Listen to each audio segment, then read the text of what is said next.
नई नहरें निकालने के फैसले के खिलाफ सिंध में धरने और एहतजाज जारी हैं। खैरपुर बबलू बाईपास पर बुकला के धरने से बैनुल सूबाई तजारत रुक गई है।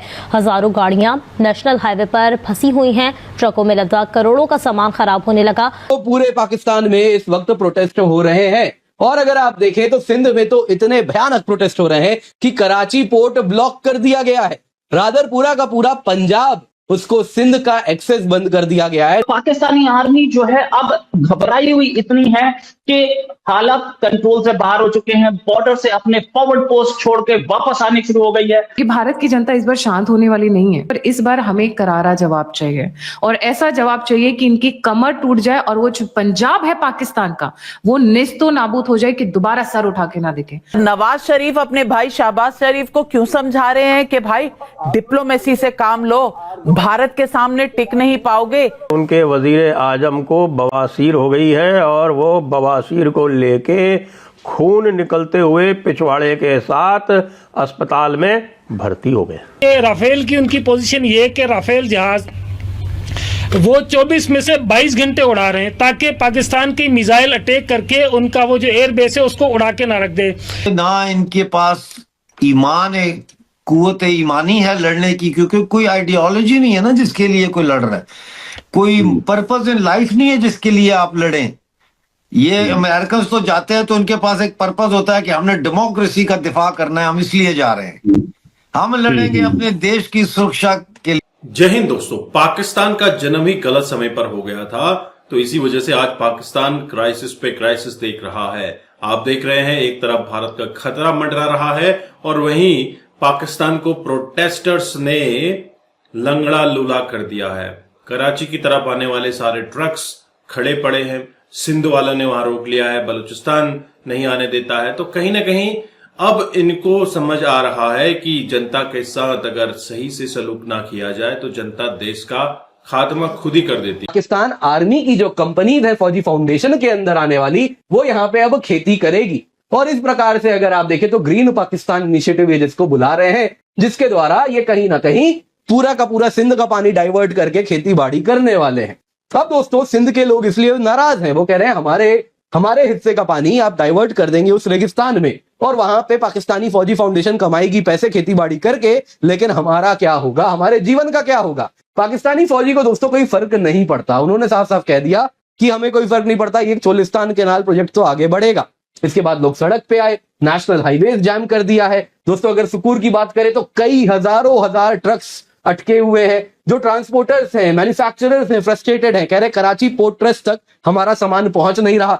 कराची पोर्ट ट्रस्ट में जो सामान आ रहा है जहाजों से, वो भी क्या हो रहा है दोस्तों, अटका हुआ है। वो अंदर कहीं जहां उसे एंड जाना है वो पहुंच ही नहीं पा रहा। पोर्ट में कहीं ना कहीं सामान जमता जा रहा है और इस प्रकार से कंजेशन होता जा रहा है। ये डॉन में लिखा है, मतलब जो हो रहा है उससे 2 कदम आगे ही हो रहा है। दोस्तों खैर हमने इसका इलाज तो सोच रखा है, आपको मैं बता देता हूं। हमने क्या किया था, INS विक्रांत हम कह रहे थे, यहाँ पे कई लोग कह रहे थे, रादर सोशल मीडिया में ही लोग कह रहे थे कि ये जाएगा और यहाँ पे ब्लॉकेड लगाएगा। अब दोस्तों इससे पहले हम ब्लॉकेड लगाते, क्या किया सिंध ने, वहां के लोगों ने स्वयं ब्लॉकेड लगा दिया। दोस्तों अब कोई बड़ी बात नहीं है, पाकिस्तानी पॉलिटिशियन कल को ये भी बोल सकते हैं कि हम INS विक्रमादित्य के खिलाफ, INS विक्रांत के खिलाफ हम जीत गए क्योंकि हमने उससे पहले स्वयं वो ब्लॉकेड लगा दिया अपने पोर्ट पे, INS विक्रांत को हमने हरा दिया। अब दोस्तों इस प्रकार की बातें वो कर भी सकते हैं, उनकी कोई भरोसा नहीं। खैर दोस्तों यहाँ पे जरा जानते हैं पाकिस्तानी पंजाब की हिपोक्रेसी क्या है, जरा देखिए। दोस्तों पाकिस्तान कहता है कि इंडस पानी को इस प्रकार से डाइवर्ट करना एक एक्ट ऑफ वॉर है, वो हमें कह रहा है।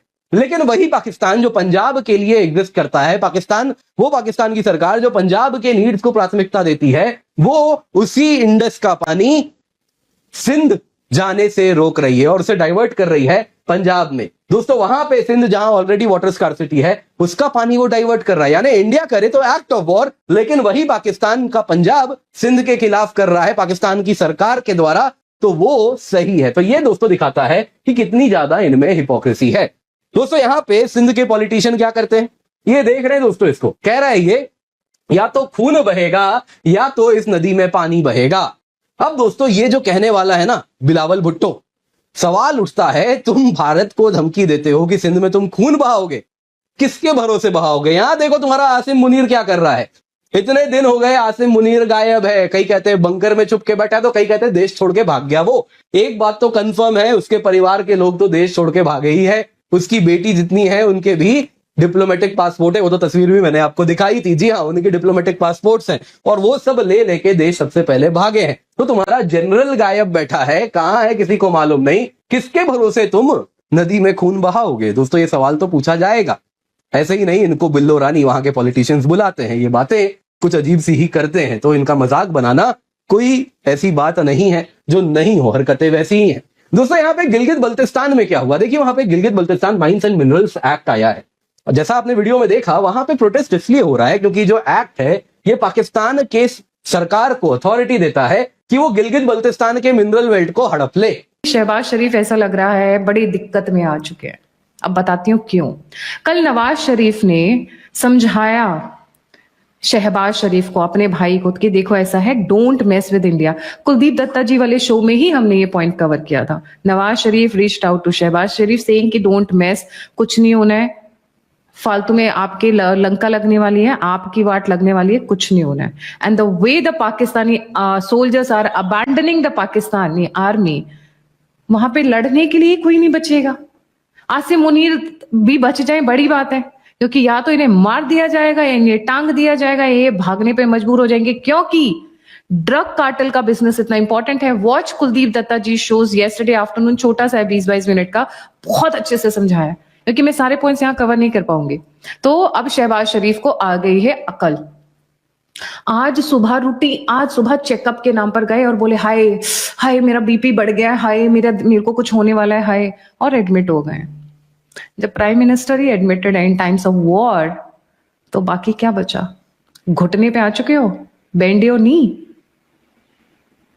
शहबाज शरीफ इतने ड्रामे के साथ पहुंचे हैं ना, ओहो, पाकिस्तानी मीडिया वो कवर नहीं करेगा, डर लगता है ना उन्हें, वो कवर बिल्कुल नहीं करेगा।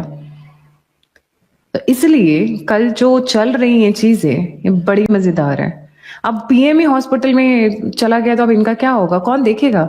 कमांड कौन देगा लड़ने के लिए? After all he is the commander of the arm forces, even if it is Pakistan. Army आगे है, बट ऑफिशियली चिट्ठी पे साइन भी तो करना चाहिए। तो वो तो बीमार हो गए, वो तो हॉस्पिटलाइज हो गए, तो आसिम मुनीर के लिए पेपर कौन साइन करेगा अटैक के लिए? और आसिम मुनीर के पेपर्स पे साइन कौन करेगा, वो तो बाद की बात है। अभी तो जिस तरीके से सिचुएशन है, लड़ने के लिए पहले जनता तो बचे, पहले आपके सोल्जर्स तो बचे। आपने बलूचिस्तान पूरा खाली कर दिया है। This is the best time the Balochis can take over the entire Balochistan, because the Pakistani army has been shifted from Balochistan to the borders, और हमारी आर्मी। दोस्तों आपने ये वीडियो देखी और आपको आइडिया लग गया होगा कि पाकिस्तान की स्थिति क्या है। पाकिस्तान में कराची पोर्ट के टुकड़े होने शुरू हो चुके हैं, क्योंकि कराची पोर्ट से पंजाब की तरफ सारा साजो सामान आता था, आर्मी के लिए सारा सामान आता था। रशद की अगर हम बात करें, वो भी कराची पोर्ट से आता था, क्योंकि इनके यहां तो कुछ होता नहीं, बाहर से ही मंगाते हैं।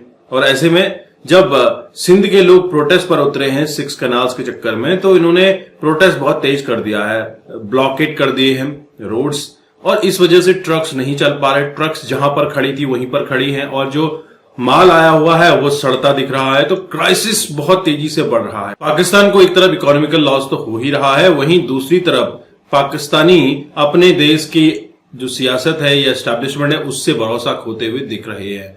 दोस्तों सभी की नजर पंजाब प्रोविंस की तरफ है कि पंजाब को बिल्कुल अलग थलग करना है। बलूचिस्तान, केपीके, सिंध, ये सब बहुत उग्र प्रदर्शन में लगे हुए हैं। वहीं टीटीपी और बीएलए लगातार पाकिस्तानी सैनिकों को ठोक रहे हैं। पाकिस्तानी सैनिक अपने बेसिस को छोड़कर भाग रहे हैं, जो फॉरवर्ड इंस्टॉलेशन है उनको छोड़कर भाग रहे हैं, अपनी चौकियां छोड़कर भाग रहे हैं। तो कहीं ना कहीं अब पाकिस्तान का वो समय आ चुका है कि पाकिस्तान 4 टुकड़ों में तकसीम हो जाए, खुद ब खुद हो जाए।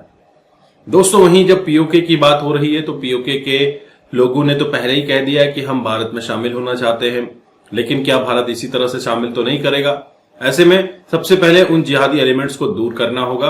और सबसे बड़ी बात, पाकिस्तान की कमर इस बार ऐसी तोड़नी है जिसके लिए पाकिस्तान डरा सहमा सा है कि भारत कब अटैक कर दे कि ये दोबारा फन ना उठा सके। सांप की कमर ऐसी तोड़ो कि फन ना उठा सके।